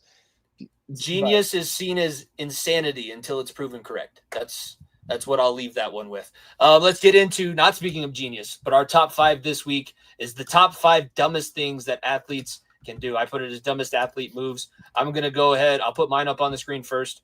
There are some reasons why we did this list, and I'll explain to you when we get to the rest of these. But are they personal reasons for your experience? It's both personal and it's both like in general what I've seen. So I'm starting off my list. Number 5, the my bad. If you have to turn around to your teammates and say audibly my bad, no shit, we got it. Don't need it. Just save it. Don't even put it in your repertoire. All it's going to do is piss everybody else off, and we're going to have a bad play on the next one. So don't wave your hand, say my bad. Speaking of waving and the Chicago Bears, you don't want to be waving at the crowd when the team you're playing against up by 1 point is lining up for a Hail Mary. You don't want to do it. You wave to the crowd once the game's over. And also, adding on to this as an honorable mention, you don't want to punch the Hail Mary up into the air. You would really like to spike that down to the floor. Not up, down. Don't wave up. Getting into a fight with helmet on. I know that you've been involved in these because our summer scrimmage always ended in one. It's just really dumb. Like, your hands break way easier than a Riddell helmet ever will. So if you're going to fight, at least get the guy to take his helmet off first. Then you can start throwing hands. Second one, Peyton Manning used to do it as one of his all-time pranks, but he would unscrew the Gatorade bottle cap just enough. And when you go to take your shot of water, when it's a nice hot day, you get front spilled all the way down, look like you pee yourself. It's a funny joke, but I hate it. It always makes you feel so stupid. It's like I should have known. Or these trainers, they don't know how to put sorry, Nico. They don't know how to. People that put the water. I know you're not a trainer. People who run the water bottles don't know how to put the damn lids on the water bottle. Damn it. That's fair. I've not had that incident yet, so luckily, knock on wood, I haven't had that. You were keeping the boys hydrated when they were needing it, and your Gatorade bottles look very tight on the lid. I'm glad I added that little bit of the phrase there because that would have been bad. Number 1, running out on the field without your helmet. What a bug! You can't play football with no helmet, man. Never seen it in person, but when it happened on Friday Night Lights, I forever had the stress nightmare before every game. Like, did I bring my helmet? Is my helmet with me? Do I have it? I'm just gonna keep it on the whole game so that anytime that my number gets called, I'm gonna be in there. So I don't think I've actually ever done any of those. I've just seen them all. I've definitely done my bad once, and I caught myself. But besides that, I have knock on wood not had to deal with any of that either. My top 5 is more personal. I have some funny ones here. So number 5, miss the team bus / flights. First of all, team bus in general, if you're a college student or a college athlete and you miss the team bus, you might as well start packing your locker up because you're done. You're not doing anything, buddy. Miss flights. This goes more to my team that loves to party after a win and miss the 10 a.m. flight when they wake up at 9:45. Be like, oh, I'm not making my flight. So miss flights. So that's number 5 for me. Miss team bus, miss team flights. Can't be doing that. Number 4. Start a podcast in season. Let me, and I'll preface this, start a podcast in season / while still playing. Because the amount of clickbait stuff that you just throw yourself under makes it worse every single time. Let me throw a couple of things out there. Number 1, what has Podcast P Paul George done since starting a podcast? Nothing but bad things. Nothing but bad things. I think he's been spotted in the club with a knee brace on. He's logged more minutes on the podcast than he has minutes for the Philadelphia 76ers. That's bad. That's very, very bad. That's horrible. Example number 2. Our friend Michael Porter Jr. decided to go on the Nelk Boys podcast this past week and have a conversation about, you know what? I understand where athletes are coming from, gambling on themselves so their homies can make all this money. I'm sorry. What? The Nets PR person just had a heart attack. I'm sorry. What? You did what now? And then he also said, yeah, I don't have a problem with chasing money. I have a problem with chasing women.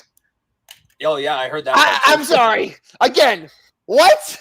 Everybody's got their vices. My vice happens to be women. Oh. Just stop. Didn't need to know that. Didn't need to say that. We as a Nuggets fan base, we went from podcast MPJ to saying the most dumbfounded things I've ever heard in my life to Cam Johnson, who is dissecting Nikola Jokic's inbound plays on podcasts. And I'm like, oh my gosh, what an upgrade this is. I love life.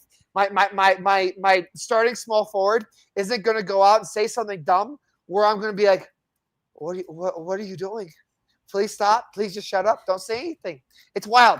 So if you're an athlete currently in season, if you're an athlete playing college football, playing NFL, playing NBA, MLB, NHL, for the love of God, do not start a podcast. Do not. Sophie Cunningham, another example. Sophie Cunningham got fined for what she said on a podcast about talking bad about the refs. Yeah. Don't do it. It's like after you're done, go ahead. Be a guest. Be a guest on these shows. Absolutely. Do not have your own platform where you talk every single week. It is not going to be helpful for you. Micah Parsons, since having his podcast, everything's gone downhill for him in Dallas. Just, it's better than not. Don't do it. Don't do it. Number 3, unless your name's Draymond Green, do not punch a teammate in the face because you'll never exist in your sport ever again. Let's see. I got to look up the name, but I'm going to get the name of the guy who punched Geno Smith. Draymond Green is the only one that's gotten away with knocking his teammate out and still being heralded and getting his jersey retired in the rafters. Don't do it. Ike and Mpaki. His name is even too difficult to try and pronounce, but that was the guy that punched and broke Geno Smith's jaw when he was quarterback in New York. And no longer in the league. No, I don't think he was in the league after that incident. I think he was out after that. Exactly. Don't do it. Just don't. It ain't going to end well. It ain't going well. Number 2, this ain't going to end well either. I think I've seen the statistics on this. Don't request a trade. Like look at what has happened in the NFL last couple of years for requesting a trade. Aaron Rodgers requesting a trade from the Green Bay Packers. Look at what happened in the Jets. Le'Veon Bell requesting a trade from the Pittsburgh Steelers. Goes to the Jets. I mean, obviously, there's an outlier in all this. Don't need to. You circled us back around to Jets hate. Don't need to state the obvious here, but I mean, you're always two or three Google searches away from Jets hate, Nico. Le'Veon Bell requests a trade. Look what happens. Go down the list. Who else? Antonio Brown. Antonio Brown requests a trade. Look what happened in Oakland. Right? NBA. Kevin Durant requests a trade from Brooklyn. Goes to Phoenix, never returns to form. Phoenix. Yeah. Bradley Beal requests a trade from Washington. Look what happens to him in Phoenix. We're one of the worst teams of basketball. For whatever reason, the people that come out positive from the request to trade is usually the team. And this may be a good sign for you Bengals fans and Trey Hendrickson. Is all I'm going to say. It may be a good sign for you Cowboys fans and Micah Parsons. So all I'll say is you better have a lot of cojones and be one of the best players in your position if you're requesting a trade. Because usually you're not getting sent somewhere you want to get sent. Melo requested a trade. Goes to New York. Couple good years. King of New York. Never makes the NBA Finals. I could go down the list of players that requested a trade and it just did not work out. There's a longer list of guys who request a trade and the player doesn't work out as opposed to request a trade and it works out for the player. It usually works out personally for your money, but not requesting a trade for you winning a championship. And number 1, I don't think this has to be more clear. Do not gamble on your own sport. Do not gamble in general if you're an athlete currently. If you are a collegiate athlete, delete the DraftKings app. UCLA versus Texas Tech week 3. Week 3. Why is this your memo? If you are, first of all, I've had some Venmo transactions that have been heinous. Also, I've kept that private since college. Okay, some things are just better not said. What in the world are you thinking? John Mateer. This will segue into bench warmer of the week. John Mateer, you are the Oklahoma starting quarterback, and you decided to gamble while you were. Where was he at? Where was the school before he was at? I'll have to look that up. Washington State. It might have been Washington. Doing. And it's funny because it had to be in Oklahoma. There had to be a Texas fan that looked it up because Oklahoma fans then proceeded to look at Arch Manning's Venmo transcript, and it was like it was a bunch of transactions. It was Washington State. Yeah, so it was a bunch of transactions of Arch that were actually kind of funny and just like boys being boys. Like Arch Manning has done nothing stupid because he's smarter than that because he had two NFL quarterbacks as uncles. Okay, so he's smarter than that than whoever John Mateer is. I don't know. I saw a couple really awesome like skits come out of this where meeting with the coach. What is za? Za, man. He's like, well, you idiot. You got caught red-handed. I meant like pizza, coach. It was pizza.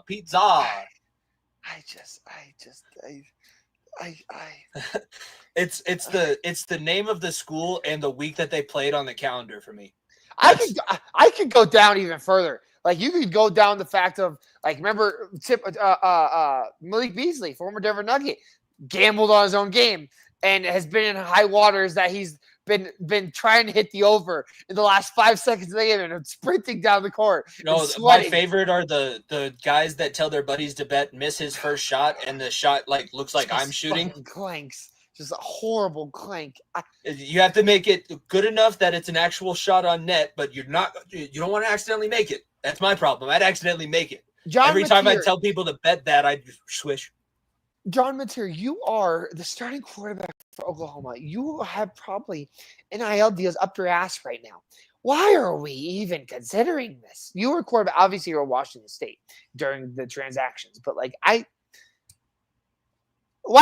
even if you're joking, that being it's not betting on sports, but even if you're joking about that being, why would you even put the specifics of the game? Like you could have just put gambling and like, oh, I'll play poker with my boys. And sorry about it. We were playing. And also you can't do that on Venmo, by the way. But either way, you could have been like, oh, I'm just playing poker with the boys. I apologize. Won't be doing that again. Instead, you decided to go into specifics. I'm interested to see what happens out of this because this is the reason why gambling on sports was kept in the dark for as long as it was. Yeah. I mean, it's better that it's in the light and it's regulated, but obviously players think that they're smarter than the system. And you go to Oklahoma, so let's be honest here. You're not a doctor to begin with. So you're transferred from Washington State to Oklahoma, but this is another level of dumb. And it's very fitting that both of them are Oklahoma guys on bench warmer week. So, and I found the picture, by the way, for the graphic. I found the picture. I wasn't just gonna find a good picture. I was like, I need the picture of him getting. I was gonna try and find one for you and send it over too. And I described this picture. It was the thing that makes it even better is because he was celebrating a 70-yard bomb that hadn't been caught yet, and it ended up not getting caught. It was an incomplete pass. And a 15-yard penalty because when the referee runs into you on the sideline when you're out of the box, that's a personal foul. 15-yard penalty. Sideline warning on the Cowboys. Oh, on the starting receiver that's not even suited up for the preseason game. Back it up. Oh, my gosh. That's so good. You need to get back coach, CD. You need to get back coach. Somebody to keep you right on the sidelines. Until I saw the replay, I was like, why is he doing that? I was like, oh. Yeah, that's pretty good. That's pretty good. As soon as I saw the highlight, I texted you. I think I was walking in to watch. We went and saw Superman. We saw Fantastic Four. So it's Carly's turn to pick movie. We're walking into Freakier Friday, and as I'm passing the AMC TV, I see CeeDee Lamb get decked, and he wasn't even playing in the game. I was like, Of course, the Cowboys. I can always bet on the Cowboys to give me something bench warmer. For whatever reason, the Cowboys just. I have a friend who good old Cooper from GC was a Cowboy fan, and he put a poll on Twitter. He was like, "Would you hate me? Is it considered a faux pas to abort your team entirely and find a new fan base to be a fan of after the Jerry Jones thing, after CeeDee Lamb, after Micah Parsons, everything?" And I responded back to him, "We'll welcome you with open arms, my friend." I was gonna say I had my heel turn last year. I'm back because it's hard to quit all the way. I'll tell you right now, it's a lot easier to quit the Cowboys because the Cowboys give you hope every year. At least you didn't have hope for a while and you stuck through it. Cowboys, they think they're back every single year and they know they're not. Yeah. I have my first Cowboys fan in my class, by the way. I have the first one that's out and proud and stating that the Cowboys are going to be good this year. They're going to be good this year, damn it. I'm a Longhorn fan, too. So. I have to ask him if he's from Texas, and that'll make a little bit more sense.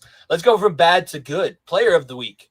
My player of the week is the Savannah Bananas because they were the best show at Coors Field anybody's seen in 2 years.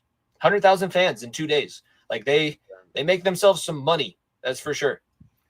The Savannah Bananas are, I mean, look, like someone's got to fill up that stadium. I will say, like it's really become a whole thing. I was in Charlotte when they were there the same weekend as us when we played them, and we were at a bar and they were doing a little line dancing show, and I was like, what am I watching? Why? Oh, Nico, I've heard stories that on the road they clean up. Like the vice that Michael Porter Jr. thinks he has, the Savannah Bananas also have all of the Savannah Bananas. I'm on obviously TikTok, and this girl on TikTok was like, yeah, I opened my Hinge page and the entire Savannah Bananas team was on it.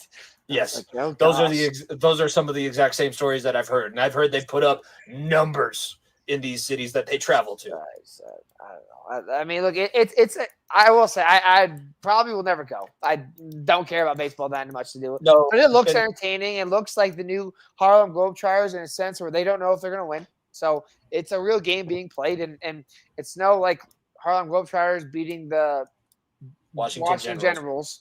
Like it's actually the firefighters and the Bananas going at it, and yeah, they have their own like little league going now. But I want to circle this back to that conversation we had about college teams never being able to beat professional teams.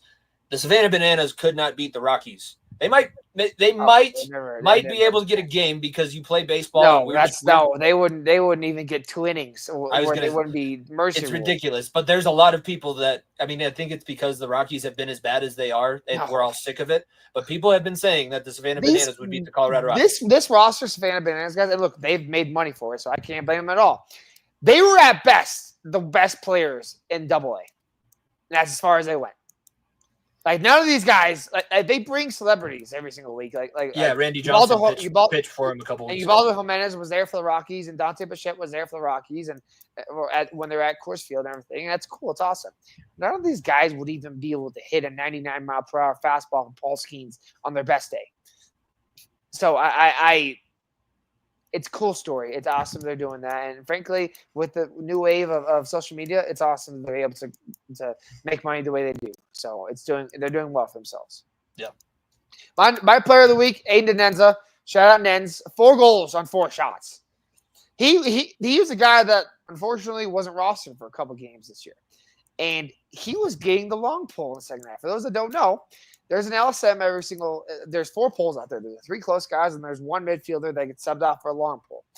Basically, the best long puller goes on the best midfielder. He was getting pulled in the second half, and he was like, dude, I'm getting pulled. This is the first time I've ever had that.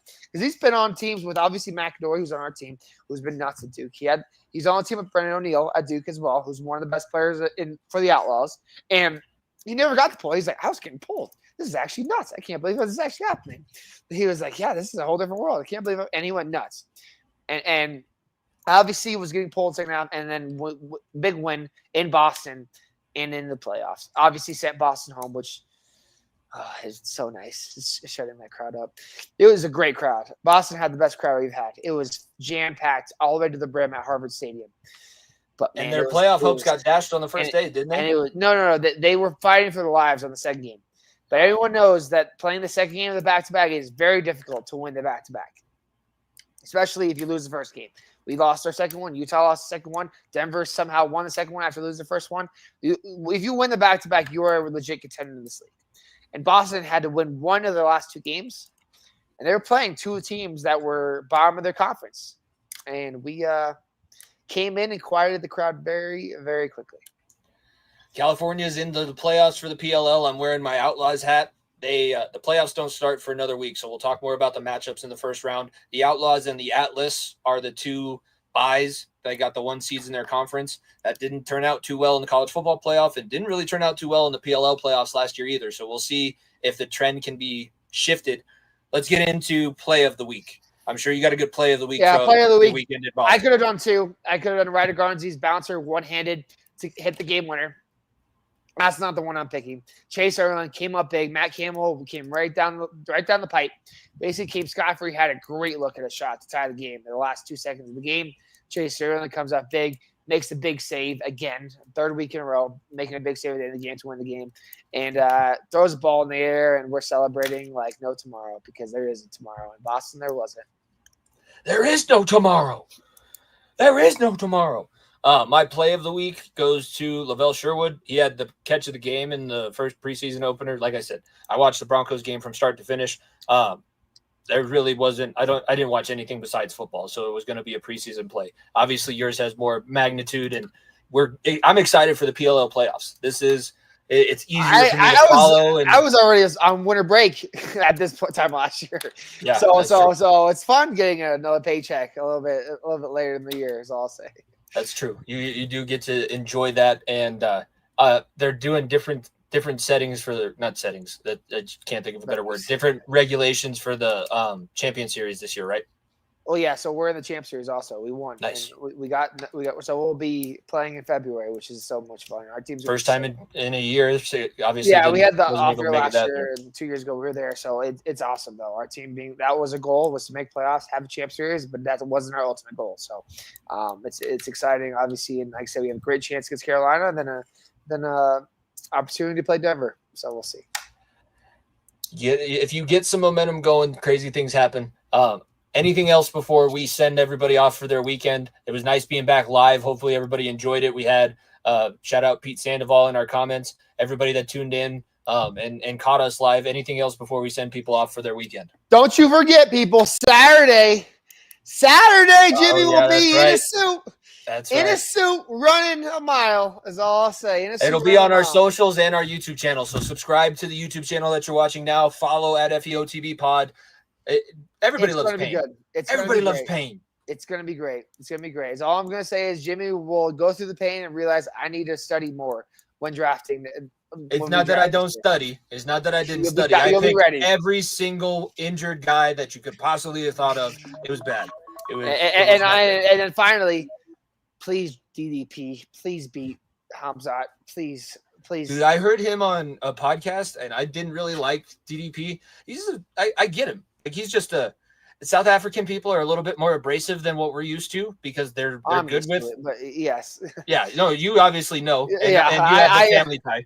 But I love what I love the way that he goes about this thing. He's like, I'm prepared to kill no man in the ring.